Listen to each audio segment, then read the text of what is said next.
जी, चरण स्पर्श। Hello. Hello, प्रणाम गुरुजी, चरण स्पर्श कर रहा हूँ गुरुजी। हाँ प्रणाम, बोलो क्या नहीं बोला।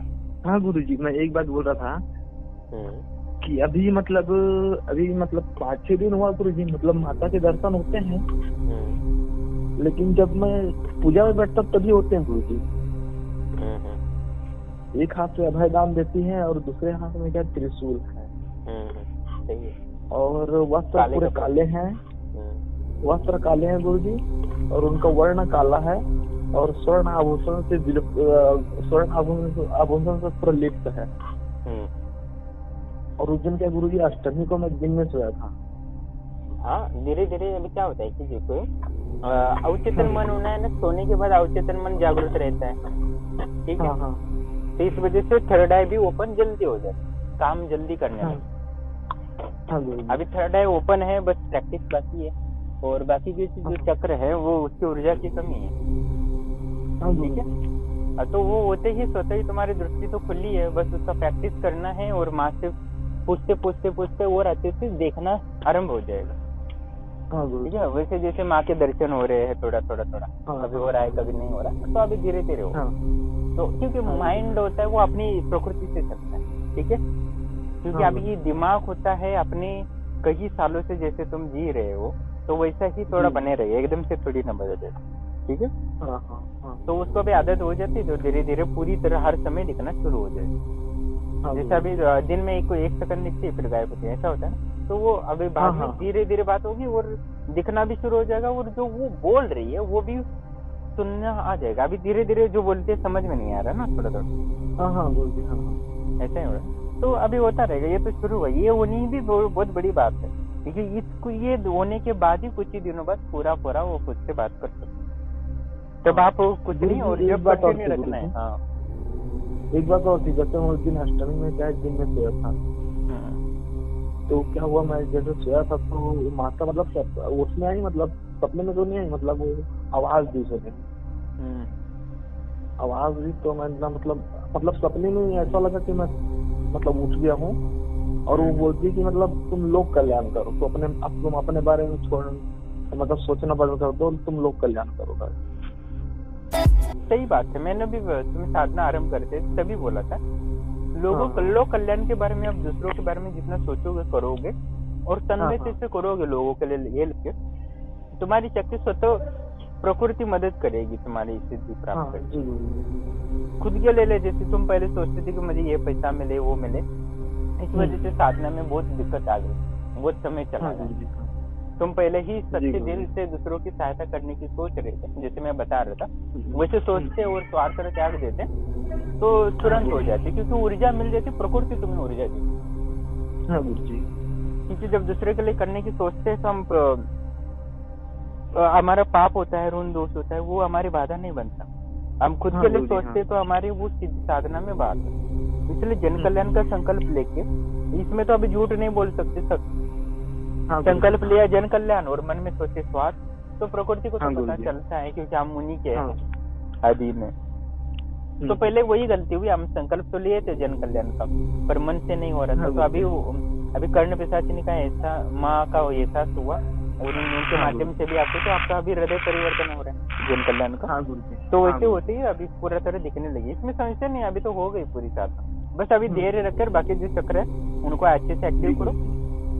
जैसे धीरे धीरे बात हो रही है मेरे पास में भी अभी मतलब झाड़ा तो लगाता था, मतलब अभी भी लगाता हूँ, उसमें काम करते। लेकिन एक केस ऐसा है गुरुजी, कल मतलब कि जो मतलब पहले जो ग्राम प्रधान रहते हैं ना, उनको मतलब षड्यंत्र रच के मतलब उनको उनके पद से हटा दिया।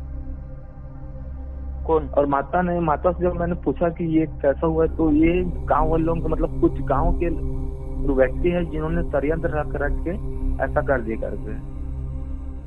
गांव में क्या गांव का जो प्रधान देवता है, ग्राम देवता, गांव का जो प्रधान रहता है ना गुरुजी, प्रधान जो महिला है एक, उनको क्या है, गांव के मतलब कुछ जो अभद्र व्यक्ति हैं, अभद्र मतलब जो कला मतलब जिन्होंने मतलब अभद्र व्यक्ति है कुछ लोग, मतलब उन्होंने उनको पद से हटा दिए। तो मतलब वो आए थे मतलब मेरे पास में कि वो अब गांव में तो सभी को मालूम हो गया है कि ये देखता है करके। तो वो आए थे, तो उनका ये कहना है मतलब हटाए तो हटाए क्या, तो उन्होंने फिर स्टे ऑर्डर लगा दिए हैं कि ऐसा क्यों किया करके।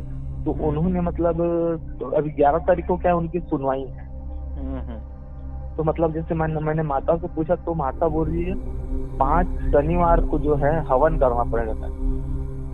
बात तो सही है, हवन तो ऊर्जा मिलेगी, उसी उनका भाग्य बदलेगा। हाँ, तो इसके लिए गुरुजी मैं आपसे मतलब वही पूछ रहा था कि कैसा करना करके, क्योंकि ये वाला केस तो मतलब अभी तक किया नहीं गुरुजी ऐसा टाइप का। तो कोई भूत प्रेत वाला झाड़ा लगाया हूँ अभी। हाँ, मैं तो ये तो मामले में बताता हूँ, मैं इसलिए तुम्हें सारे कार्य संपन्न हो, इसलिए करना क्या है। हाँ, एक मिनट, ये कॉल आ रहा है। हाँ, बस क्या करना है, जो अभी दो चीजें उग्र रूप में करना है, तो जो बाद ये साधना करो, उसके बाद लिंबू काट देना, एक लिंबू की बलि दे देना, ये देवी मेरा ये काम हो जाए। बात कर रहा हूँ क्या आपकी? कौन से? वो मतलब जिनका जो केस है। नहीं तो माँ को तुमने अभी देख लिया है, तो उनसे बात करवा लो उनका। आप तुम्हारा केस है, तुम ही हैंडल करो पूरा। मैं बता रहा हूँ ऐसा गुरुजी, अब इतना बड़ा केस मैंने हैंडल नहीं किया ना गुरुजी कभी। अरे कॉन्फिडेंस रखो, कॉन्फिडेंस मैं कर लूंगा, पर वो उससे क्या होगा, तुम आगे नहीं बढ़ोगे, मुझे क्या लाभ होगा। गुरुजी हाँ। तो मैं ये नहीं चाहता कि वो तो मैं भी कर सकता हूँ, पर मैं अभी थोड़ी ना बोला कि तुम्हें मैं कर देता हूँ, तुम्हारे बस बात की ना, ऐसा बोलो नहीं है, बोला तो तुम्हें ही करना है। तो ये बात है कि तुम्हें शायद लगता है कि इसको 10 दिन लग सकता है, मेरे ख्याल से मुझे 5 लगता है, तो तुम 15 दिन में तो काम कर लोगे ना आराम। हाँ गुरुजी, बात ये माता ने तो बोल ही दी है। तो तुम्हें थोड़ा ज्यादा समय लगेगा, ज्यादा मेहनत लगेगा, पर तुम्हें सीख तो जाओगे, कॉन्फिडेंस आएगा, काम कर लोगे तो तुम्हें ये सफलता मिलेगा और कॉन्फिडेंस बढ़ जाएगा। तुम जो काम नहीं होता तो समझ में तो आए कि इतनी ऊर्जा में नहीं होता, अगली बार और ऊर्जा लगेगी। ठीक है, तो अब ये करना, ये काम तुम्हें करना है। ठीक है, तो उनसे बोल देना कि हवन करना इतना दक्षिणा लगेगा। ठीक है, मैं तो पैसा के लिए कभी किसी को नहीं बोलता गुरुजी। मैं तो अभी ये पैसा इसलिए लेना है क्योंकि उनसे जो ऋण दोष है वो लेना है, हवन के लिए तो बोल देना। हाँ गुरुजी, थोड़ा बोल देना, उन बोल रहे तो सामग्री क्यों ला के दो, ऐसा बोल। हाँ गुरुजी, थोड़ा सामग्री ला कर मंगवा लूंगा। हाँ, तो जो 2 चीज है, वो पैसे देते हैं क्योंकि उनका परिश्रम का पैसा है, तो वो थोड़ी सी ऊर्जा होती है, वो आपके पास आएगी। उनसे दक्षिणा तो लेना ही पड़ेगा तुम, नहीं तो उनको लाभ नहीं होगा। फिर भी काम कर दोगे तो वो ज्यादा दिन टिकेगा नहीं, फिर वो व्यक्ति सफल हो जाएगा पद से हटाने से। ठीक है, तो उनको बड़ा वाला हवन करो, 100 माला का एक ही बार हवन। हाँ गुरुजी, हाँ, 100 माला का अनुष्ठान लेके एक ही जगह पे एक ही स्थान पे बैठ के, और एक ही दिन में एक ही रात को, यानी शनिवार को 100 माला जप करके काम कर देना उनका। जी गुरुजी, ठीक है, ये करो, हो जाएगा।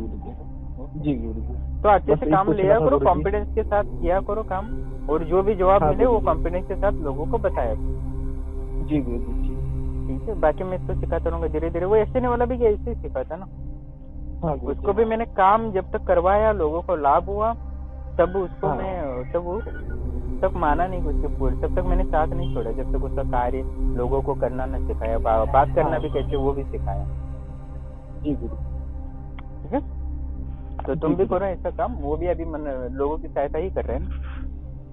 जी गुरु, ठीक है, और इसको ताकतवर बनाना है, जैसे इसको साधना को और शमशान में करना है, जंगल में करना है, शक्तिपीठ में करना है, इसको और पावरफुल बनाना है, तो बाद में बस प्रार्थना मात्र से काम होने लगे। पर अभी ऊर्जा की कमी है तो हवन ज्यादा कर काम कर। ठीक है, जी गुरु जी, काम ले लो, कर लो, आराम से हो जाएगा। ठीक है, जी गुरु जी, जी गुरु जी, ठीक है गुरु, प्रणाम, चरण धीरे धीरे पता चल जाएगा। प्रणाम दोस्तों, जैसे कि आप ऑडियो सुन रहे थे कि कर्ण पिशाचिनी माता के, यानी उन्होंने माता माँ के स्वरूप में किया है, और बहुत सारे बोलते हैं माँ के स्वरूप में नहीं होता, पत्नी स्वरूप में होता है, ये होता है, नुकसान होता है, वो होता है, बहुत सारे लिखते रहते हैं। वो भी एक दृष्टि से सही भी है। मैंने बहुत सारे अनुभव भी डाले जिनको बर्बाद भी किया है कर्ण पिशाची ने। उन्होंने गुरु का कभी साथ नहीं लिया, ना गुरु की कृपा थी उन पर। कहीं से लिया है तो किसी से भी मंत्र लेके करोगे तो ऐसा ही होगा ना। तो एक अनुभवी गुरु होता है, वो हर बात को जानता है, कैसे शक्तियों को उपयोगों में ला सकता है, जन कल्याण और सब। और व्यक्ति का होता है कि जो दूसरों के लिए सोचता है, दूसरों की भलाई के लिए सोचता है, जो सहयोग करने का हर समय प्रयास करता है, उसको प्रकृति, ईश्वर, देवी देवता सब कुछ सहायता करते रहते हैं। और जो स्वार्थ के लिए जीता रहता है, अपनी सिद्धियों का स्वार्थ के लिए यूज़ करता है, ज्ञान का भी स्वार्थ के लिए, तो उसको सारी दिशाओं में विफलता, वर्तमान में उसको लाभ होता होगा, हो जाएगा कुछ दिन, पर बाद में उसको अनंत जीवन के लिए भटकना पड़ता है। तो जो सत्य है वो हमेशा दिखा रहता है, थोड़ा दिन के लिए परेशान हो सकता है, पर बाकी वो उसकी ही जीत होती है अंतिमतः। तो आपको भी सिद्धि चाहिए हो, कुछ भी चाहिए हो, तो आपको संघर्ष तो करना है बेटा, लड़ना तो पड़ेगा। क्योंकि आपको सिद्धि मिलती है तो आपका प्रारब्ध, आपका जीवन बदल सकते हो। अपना नहीं, पूरे समाज का आप जीवन बदल सकते हो, बहुत सारे लोगों का जीवन बदल सकते हो। तो ये बहुत बड़ी चीज़ होती है। हर के नसीब में या भाग्य में नहीं होता कि दूसरों का भाग्य बदलने की क्षमता प्राप्त करो। तो आप खुद भाग्य तो बदल सकते हो, साथ ही दूसरों को भी दुख दूर कर सकते हो। ये बड़ी सिद्धि है। तो ये आसानी से प्रकृति नहीं देती है। तो इसीलिए साधक को कर्ण पिशाच ने भी बोलती है कि तुम अपना स्वार्थ त्याग दो और जन कल्याण में लग जाओ, समर्पित हो जाओ, बाकी सब कुछ तो यूं ही मिल ही जाएगा तुम्हें। और यही बात है। और हमेशा सत्य पे ही चलना होता है, तभी आपको लाभ होता है। और जो यक्षिणी साधक था, जिन्होंने पूर्ण प्रत्यक्षीकरण किया था, उनकी यक्षिणी भी, वो यक्षिणी जी थी, वो भी साधु को यही बोलते हैं, हमेशा सत्य का पालन करना, सत्य ही सब कुछ है, झूठ मत बोलना, सबका सम्मान करना, स्त्रियों का साथ हर समय सम्मान से पेश करना, उनकी सहायता करना, साथ ही हर व्यक्ति की सहायता करने का प्रयास करना। इसी में कल्याण है, जीवन का सार है। दूसरों के लिए जीते हैं, उन्हीं का आगे परलोक की भी यात्रा सही से होती है। तुम आप इतना आज मौज में रहे हो, मौज मस्ती कर रहे हो, सब दूसरों को छीन छीन कर अपना जीवन भर रहे हो, तो कितना भी आयश कर लो, बाद में जो जीवन शुरू होगा मौत के बाद, वो उस जीवन कठिन हो जाएगा। उस समय आप तो किसी से छीन नहीं सकोगे, जो मिलेगा बाकी से वही लेना पड़ेगा। तो वही मिलेगा जो दान किया है। तो उल्टा तो मैंने दान करने के बजाय दूसरों से छीना है, तो मृत्यु के पश्चात क्या मिलेगा, ये कल्पना ही नहीं कर सकते हम। ठीक है, तो वो तो उसके बाद, मरने के बाद पछताने से अच्छा है कि इसी जीवन में दूसरों के लिए कुछ करो, अपने ना जियो। आप दूसरों को करेंगे तो स्वतः आपको मिलेगा, क्योंकि आप एक बीज बोएंगे तो हजारों फल मिलेंगे, इतना तो निश्चित ही है। ठीक है। और दूसरी चीज़ कि आप साधना कर रहे हो तो जन कल्याण के लिए करो और हृदय से करो। और हमारे आश्रम से जुड़ रहे हो तो आपको धैर्य है, शांति है, आपको जो साधना मार्गदर्शन मिल रहा है वो तो मिलता रहेगा, उसको संभावना नहीं। ये वो भी साधक कई बार तो मुझे बोला था, 20 इससे ज़्यादा बार बोलता, गुरुदेव अभी मैं साधना छोड़ देता हूँ, ये हो रहा है, वो हो रहा है, वो हो रहा है। पर मैंने संभाल के उसको धीरज दिलाया कि तुम सफल हो जाओगे एक दिन, प्रयास करो।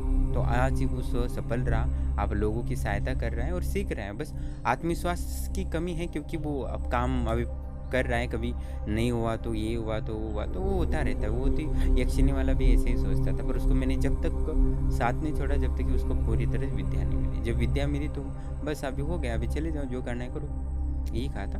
तो वो भी अभी सहायता कर रहा है, बाकी लोग भी जिनको सिद्धि मिली थी वो भी सहायता मिल रही। हाँ, कुछ लोगों को बहुत लालच आया था, उनको लगा गुरुदेव कुछ ये वो करेंगे, भाई ये मांगेंगे, सिद्धि हो गई तो मेरा यूज करेंगे, तो इस वजह से उन्हें साथ छोड़ा, वो उनका दिमाग था। तो वो तो अलग बात है। और मैं चाहता हूँ बहुत सारे लोगों का जीवन बदल सके, आप भी सक्षम हो, यही चाहता हूँ।